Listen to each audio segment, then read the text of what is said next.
Урматтуу Баткен тургундары, акыркы күндөрү Баткен облусунун өзгөчө макам алкагындагы киргизилген 62 айыл боюнча биздин жашоочулардын арасында бир канча сунуштар, сын пикирлер айтылып келүүдө. Ушул боюнча мен сиздерге тагыраак түшүндүрмө берип кетсем.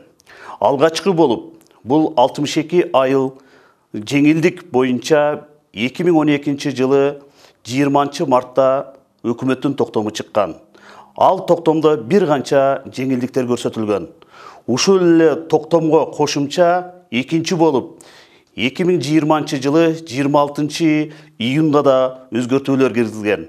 Бул токтомдордо бир канча биздин жашоочуларга жеңилдиктер каралган.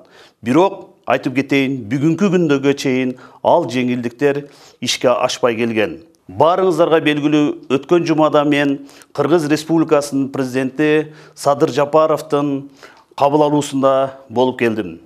Жолугушууда биз Баткен обласу боюнча талкууга алып, ошону менен бирге ушул 62 айыл боюнча жалпы Баткен обласу боюнча өзгөчө статустун алкагында бир канча жеңилдиктерге чечим кабыл алды.